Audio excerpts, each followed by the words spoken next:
Hi YouTube, this is Tony from BesideTheFrontDoor.com again. I've had some questions about watering your indoor plants.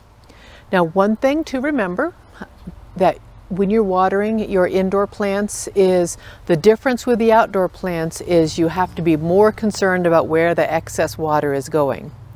You do still want to water thoroughly so that all of that potting soil is holding as much moisture as it can, and then you wait completely until it needs water again.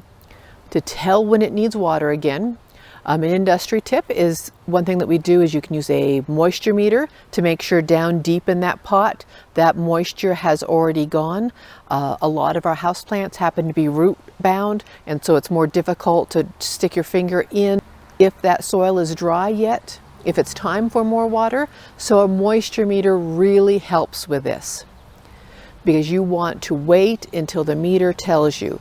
Now, if you've done this for a while, or if you want to train your senses to do it quicker and easier, again, the way we do it in the industry is by weight, because that water in there has a weight to it, and you can really see when it needs water. So first, grab yourself a moisture meter and lift that pot when it is completely full of moisture. I'll cover in a little bit exactly how to make sure you don't have any dry pockets in your potting soil, and you will feel that weight. If you do that for several waterings, you'll really get a feel for what that pot should feel like when it is full of moisture.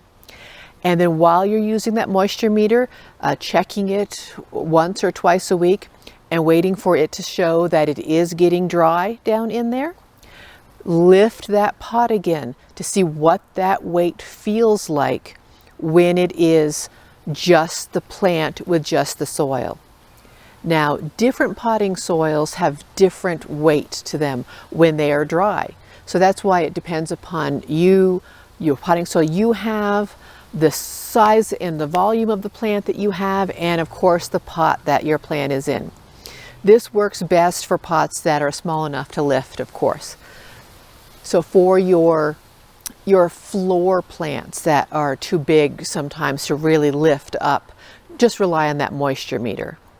When you get a feel for when that weight is right, when you're checking it once or twice a week and say lift it, say, this is still really too heavy for it to need more water yet, or oh yeah, that's lighter than I expected it to be, let's give it a good soaking. Now, one good tip with, again, these smaller plants that you can move around easily is to actually take them right to the sink, water them in the sink.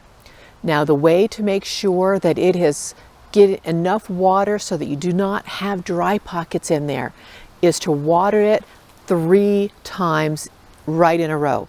Fill it up to the top of the rim, let it soak down through, fill it up to the rim again, let it soak down through. It'll be coming out the bottom, which is great because you're in the sink. Fill it up that 3rd time and let it soak down through.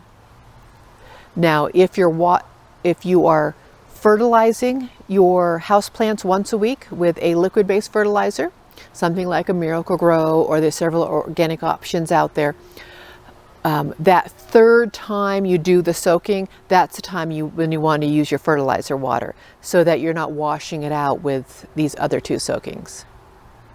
I hope you really found this helpful. If you did, please click like and subscribe, and put your comments and your questions below so we can answer them in future videos.